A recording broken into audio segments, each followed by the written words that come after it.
Well, many consider New Orleans the birthplace of jazz, and one of the places keeping the music alive today has a local connection. Tonight's History's Headlines takes us from Pottsville to Preservation Hall.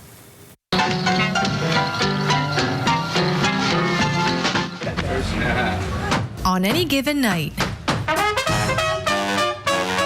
the joint is still jumping down on St. Peter Street. Preservation Hall in New Orleans' French Quarter has been keeping the jazz hot since the 1950s. And a man from Schuylkill County had a little something, okay, a lot of something, to do with it. Mr. Alan Jaffe was from Pottsville, and his family had a store there. He had met Sandra apparently in Philadelphia, where she was from. The Jaffes were married on Christmas Day, 1960. They were on their way home from their honeymoon in Mexico City when they took a detour that would change their lives. Alan said, you know, during the war, I heard some really good New Orleans jazz down in New Orleans. So he said, I want you to hear that. They stopped at a small art gallery that hosted jam sessions for the city's jazz musicians, living legends like Punch Miller and Dee Dee Pierce. The Jaffes were hooked, and when the gallery's owner asked them if they might be interested in sticking around and taking over the place, they said, sure, right away. Sandra remembered it. They said, we didn't even think twice about it, she said.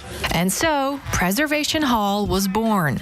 It was one of the rare places in the Jim Crow South where jazz fans of all colors could congregate. New Orleans was still a segregated city, and the Jaffes refused to accept that. They had an integrated business. The Jaffes also believed in the preservation part of their business's name. They wanted to keep the New Orleans style of jazz alive and well. Both had a deep love for the music. Alan even played the tuba. In 1963, he organized the Preservation Hall Jazz Band, which continues to tour the country to this day. Sadly, Alan Jaffe died of cancer in 1987. Sandra passed away just last year, remaining active in the business until her final days. The couple's son, Benjamin, now operates both the hall and the band. So the jazz plays on.